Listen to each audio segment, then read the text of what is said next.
Como aumentar as chances de ser aprovado na perícia médica da aposentadoria da pessoa com deficiência, seja por idade, seja por tempo de contribuição. Nesse vídeo aqui, eu vou te explicar exatamente o que o perito do INSS, o médico e a assistente social que vai fazer a avaliação querem e precisa saber sobre você.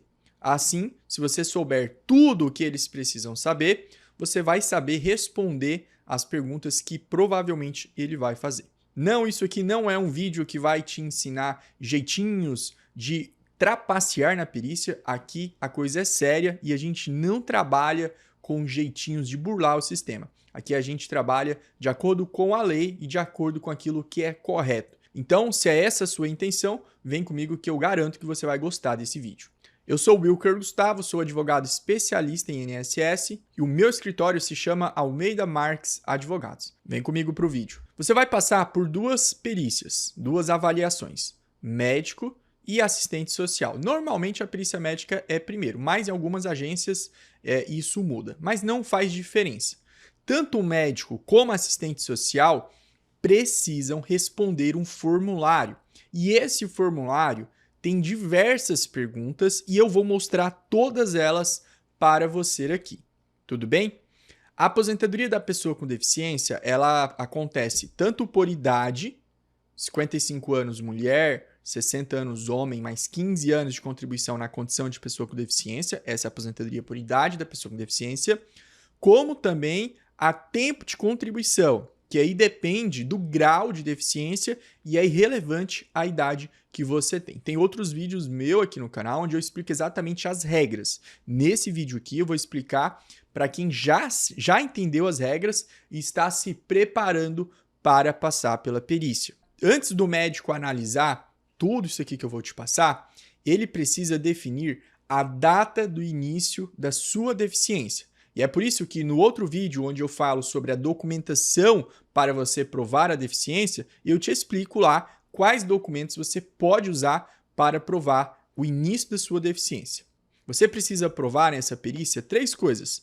Primeiro, que você é uma pessoa com deficiência, tá? Segundo, o início dessa condição de pessoa com deficiência e também o grau correto, porque às vezes a perícia reconhece um grau leve, por exemplo, porém, para você conseguir aposentar em uma tempo de contribuição, você vai precisar de um grau moderado ou grave. E aí, por mais que a deficiência leve foi reconhecida pelo INSS, não vai ser o suficiente para aposentar em alguns casos. Se é por idade, aí tanto faz se é leve, moderada ou grave, vai dar certo. Vamos logo aqui compartilhar as perguntas, tá? Pessoal, tá vendo esse formulário aqui? Aqui são 7 domínios que o médico vai avaliar, tá bom? Primeiro aqui é o domínio sensorial, ok?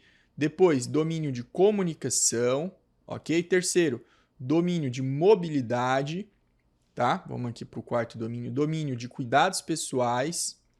Depois, o quinto domínio, vida. Depois, o sexto domínio, domínio educação, trabalho e vida econômica, ok? O sétimo domínio, socialização. Cada domínio desse tem várias perguntas. Alguns domínios têm poucas perguntas, outros domínios têm mais perguntas. Eu vou passar um por um aqui para vocês entenderem, tá? Já adianto que na perícia, no momento da perícia, o médico não vai perguntar para você tudo que está aqui. Por quê? Primeiro, ele já entende um pouco ali da sua deficiência, o que você tem. Então, tem algumas coisas aqui que não vão fazer o menor sentido para você. Outras vão fazer total sentido de acordo com a sua deficiência. Então, o médico não vai perguntar exatamente como está no formulário. Vai ser uma conversa. O médico, ele vai dar uma nota aqui, pessoal, para cada uma dessas perguntas aqui, tá? Essa nota pode ser 100, tá, pessoal? Pode ser 100, quando a pessoa está 100%, tá? Essa nota também pode ser 75, tá bem ruim aqui minha letra, né, pessoal? 75, pode ser 50, tá? Ou pode ser 25, ok? Então, essa nota que o médico vai dar, e depois a assistente social também vai dar, pode ser 100 se você fizer, por exemplo, observar. Se você tem a capacidade de observar 100%, ele vai colocar 100. Agora, se você observa, mas com limitação, ele vai colocar 75. Se você observa, porém com a ajuda de terceiros, ele vai colocar 50. Agora, se você observa, aliás, você não consegue observar nada, aí ele vai colocar 25. Então, 25 aqui é a situação mais grave, tá? Deixa eu apagar isso aqui. 25 é a situação mais grave e 100 é a situação onde você consegue fazer tudo. Beleza? Então, vamos lá aqui. Observar e ouvir. Vamos imaginar que você escuta, porém com a ajuda de aparelho. Não pode ser 100, tá? Se você escuta só com o aparelho, vai ser talvez uns 75 aqui, porque você escuta, porém com adaptação. Agora, se você não escuta nada, mesmo com o aparelho você não consegue escutar, certo? Você não escuta ouvir, você não escuta nada, vai ser 25. Ah, Gustavo, eu faço leitura labial. Beleza. A leitura labial, talvez ela vai se encaixar aqui no se comunicar. Mas aqui ele está perguntando a sua capacidade de ouvir, tá bom? Veja só. Então, Gustavo, ele vai fazer essa pergunta se eu dou conta de escutar? Não sei. Talvez ele não pergunte, porque talvez tenha audiometria. Ou talvez ele já perceba. Se você não escuta nada, né? Ele vai perceber isso durante a conversa, tá bom? Então, ele vai dar nota aqui. Esses dois domínios aqui, sensoriais, é observar, então a capacidade de enxergar e a capacidade de ouvir. Depois vem a capacidade de comunicar e receber mensagens, tá? Essa aqui são outros domínios. Aí ele vai analisar. Gustavo, eu consigo mandar, receber mensagem 100% e tal, então vai ser 100. Não, eu não consigo, eu preciso de uma adaptação, eu preciso do meu celular, por exemplo, eu preciso de um zoom grande, né, na tela, eu preciso de um nível de adaptação aqui, certo? Beleza. Conversar, tá? O domínio conversar. Então, você é uma pessoa que consegue conversar? Eu consigo, porém, com adaptação. Não, eu consigo só com a ajuda de terceiros, um intérprete de Libras, alguma coisa assim. Pessoal, vocês vão me perdoando aí os exemplos que eu estou dando, porque realmente é muito vasto, é muito grande as possibilidades de deficiência, é enorme para vocês. Imagina, existem vários números, tipos de deficiência, então é difícil eu ficar dando exemplo, acertando aqui exatamente nos exemplos, tá? Capacidade de discutir, capacidade de utilizar dispositivos de comunicação à distância. Aí aqui já encerra, vai para outro domínio de mobilidade, tá? Domínio de mobilidade é se locomover, mudar e manter a posição do corpo. Ele vai querer saber, quanto que você dá conta de fazer isso? Você precisa de ajuda? Não.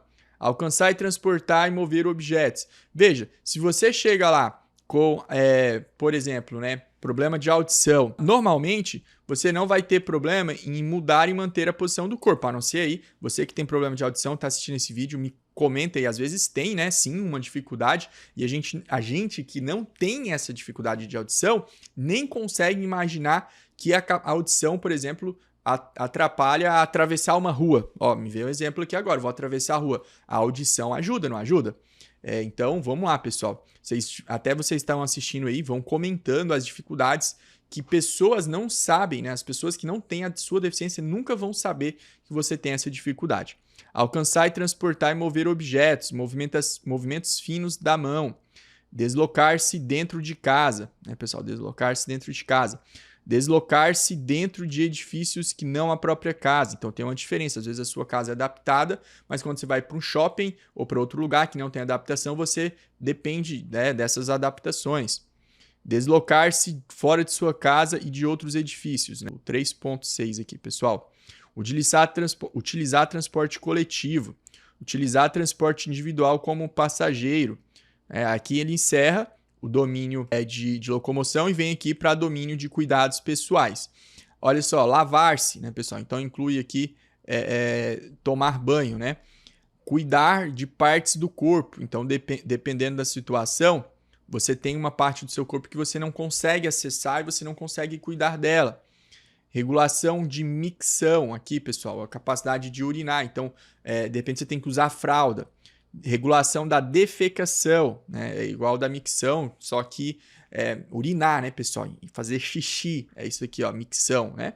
E defecação é ir fazer o número 2 no banheiro. Vestir-se, você consegue colocar roupa sozinho? Você usa todo tipo de roupa? Gustavo, eu só uso roupa de botão, porque a roupa normal eu não consigo. Isso é um tipo de adaptação, concorda? Porque a gente pode usar camiseta mas não é normal usar só camisa de botão. Se bem que meu sogro, ele não tem deficiência, mas ele só usa camisa de botão. Ele tem 80 e poucos anos, 82, né? E ele só usa, nunca vi eles de camiseta, né? Só de camisa. Então tem que ver isso daí. Ah, mulher, só uso vestido, porque eu não consigo colocar uma calça jeans, alguma coisa. Tem que analisar. Capacidade de comer, capacidade de beber. Às vezes a pessoa tem problema para mastigar, tem problema, por exemplo, ela só come de forma adaptada, né? Então tem que ver isso aí. Beber, só bebe de forma adaptada. Capacidade de identificar agravos à saúde, tá, pessoal? Então, algumas pessoas têm alguns tipos de deficiência que ela não consegue perceber que ela está ficando mal. Aqui já foi, agora vamos para o domínio vida. Vida doméstica. Preparar refeições tipo lanche. Então, a pessoa dá conta de ir lá preparar um lanche, cozinhar. Aqui tem um exemplo que eu vi de uma pessoa cadeirante que ela conseguia cozinhar, porém ela não conseguia enxergar o fundo da panela. E isso dificultava ela, né, de enxergar o fundo da panela ali para preparar o alimento certinho. Então pode ser uma adaptação isso daí. Realizar tarefas domésticas, pessoal, limpar a casa, organizar, dobrar roupa, né, passar roupa, por exemplo. Manutenção e uso apropriado de objetos pessoais e utensílios da casa, né, pessoal. Cuidar dos outros. Então a pessoa tem um filho, tem um pai, tem uma mãe que ele cuida, ele consegue cuidar? Não. Então tem que colocar aqui a pontuação certa, tá? Domínio, educação, trabalho e vida econômica, que já é outro domínio, pessoal. Educação, então você consegue estudar, tá? Você conseguir uma qualificação profissional? Não consigo. Veja que isso aqui pode variar e vai variar muito de pessoa para pessoa. Por exemplo, uma pessoa que não tem, imaginar que uma pessoa que não tem acesso à internet na casa dela, e ela só consegue se qualificar através de vídeos que tenha legendas ou sinal ali de Libras. Só um exemplo, tá, pessoal? Uma pessoa com acesso à internet, ela vai conseguir talvez se qualificar de forma adaptada, e essa pessoa sem acesso à internet, e vamos imaginar que na cidade dela não tem um curso com esse nível de adaptação, ela não vai conseguir se qualificar, vai ser o 25 ali, porque ela não vai dar conta. Porém, para outra pessoa que tem acesso à internet em casa, e tem celular, ou tem computador, talvez seja um 50. Consegue fazer com a ajuda de outra pessoa, ou talvez até um 75, dependendo do contexto social onde ela vive. Por que eu estou falando isso, pessoal? Porque cada pergunta dessa tem que ser de acordo com a sua realidade. E a realidade de cada pessoa muda, é ou não é? Então vamos lá. Fazer compras, contratar serviços, administração de recursos econômicos pessoais, domínio, socialização e vida comunitária, que já mudou outro domínio, já estamos no último domínio. Regular comportamento nas interações. Aqui vem muito da parte cognitiva, né, pessoal? Interagir de acordo com as regras sociais. Outro dia eu atendi uma pessoa aqui no escritório que ele era TEA e ele tinha dificuldade de se comunicar. Ele conseguia falar, mas ele não conseguia interagir de acordo com as regras sociais. Ele não olha no seu olho, ele fica... É diferente, certo? Não é o comum, o usual. Ele era TEA. Ele tinha 37 anos e já tinha 18 anos de contribuição. Não dava ainda para aposentar por tempo de contribuição, mas eu orientei ele, certo? E se fosse o caso dele, ele sendo avaliado aqui, claro que a conversa que eu tive com ele não foi tão profunda, eu não cheguei a analisar tudo isso aqui, porque isso aqui eu só analiso, pessoal, quando eu fecho o contrato, que eu vejo que a pessoa tem o tempo de contribuição, aí a gente vai partir para essa análise, que na verdade tem que ser o médico que faz, mas eu tento ali dar uma explorada nisso aqui sim com o meu cliente. No caso dele, como ele não fechou o tempo de contribuição, não tinha por que eu conversar sobre isso. Eu apenas orientei ele, quando você atingir determinado tempo de contribuição, você pode ter direito. Aí, claro, tem que partir para essa análise. Você vê que demora, tá, para fazer esse tipo de análise aqui. Relacionamento com estranhos, tá? Relacionamentos familiares e com pessoas familiares, relacionamentos íntimos. Socialização, fazer as próprias escolhas, vida política e cidadania, certo? Aí ele vai somar todas essa pontuação que ele pegou aqui, ele vai somar para dar um resultado, certo, pessoal? Ele vai somar e vai dar um resultado. Aí vai dar um resultado aqui, por exemplo, do médico, certo? Aqui é o resultado do médico, e esse aqui da assistência social. Então são dois resultados aqui, tá? O total da pontuação aqui. Ele vai somar os dois. De acordo com essa pontuação, vai ser definido o grau de pessoa com deficiência. Só que na hora de fazer esse cálculo, tem um detalhezinho que é o método FUSE, tá, pessoal? Esse método FUSE é o seguinte, ó, ele respondeu lá todas as pontuações, o médico, assistente social, colocou toda a pontuação. Para situações de problema de audição, deficiência intelectual, cognitiva, deficiência motora e deficiência visual, dependendo das respostas que ele der ali de pontuação, certo?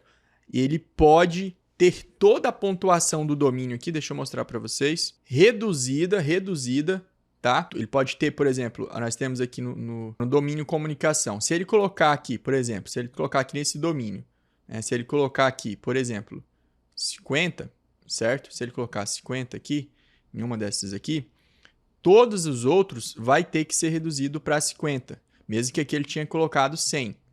Por quê? Isso aqui é um domínio muito sensível, e por isso esse método FUSE, tá, pessoal? Ele faz essa regrinha que obriga, certo? Esse tipo de qualificação aqui, esse tipo de redução. Isso beneficia você que está sendo avaliado. Por quê? Se ele colocou aqui 50, 50, aí colocou 100 aqui, 100, 100, 100, 100. Como ele é obrigado a colocar 50 para todos, esse 100 aqui que ele tinha colocado vai virar 50. Isso vai reduzir a pontuação e vai aumentar o seu grau de deficiência. Se você talvez não tinha atingido a condição de pessoa com deficiência, ao aplicar o método FUSE pode ser que você atinja a condição de pessoa com deficiência, ou se você tinha uma deficiência leve, com a aplicação do FUSE pode ser que você passe da leve para moderada, por exemplo. Então é muito importante esse tipo de análise por conta do médico e da assistente social. No final, pessoal, a pontuação do médico vai ser somada à pontuação da assistente social. Tá bom? São 2 profissionais que vão fazer essa análise. Gustavo, beleza. Ficou bem extenso ali, são muitas informações. E como que eu uso essas informações para eu me preparar para a perícia? Ó, pega tudo isso que eu falei, essa cartilha que eu compartilhei a tela aqui, eu vou deixar o link dela na descrição do vídeo, tá? Porque se você consegue baixar ela, consegue ver. E assim, você vai pegar aquelas perguntas que tem mais a ver com a sua condição de pessoa com deficiência e vai conversar com você mesmo para tentar entender, na hora ali da conversa com o médico, na conversa com a assistente social, sacar o que ele está querendo especular da sua vida. Claro, pelo amor de Deus, você não vai mentir, você não vai inventar as coisas, mas você vai responder da maneira certa. E muito cuidado, você que já tem uma deficiência há bastante tempo, tome muito, muito cuidado para você não normalizar coisas que não são normais. Porque às vezes você já tem muito tempo ali nessa condição, nessa adaptação, que até esqueceu como era feito antes, ou às vezes nunca nem teve a experiência de fazer de uma maneira comum. E aí, para você, o normal é aquilo. E aí você, na hora de responder uma pergunta, você não percebe que está respondendo como se fosse normal, uma coisa que você faz de forma adaptada, tá? Muita atenção. Se você ainda não sabe quais documentos você deve levar para a perícia, então recomendo que você assista esse meu outro vídeo aqui, onde eu te explico os 3 tipos de documentos que você precisa ter nessa perícia. Até a próxima!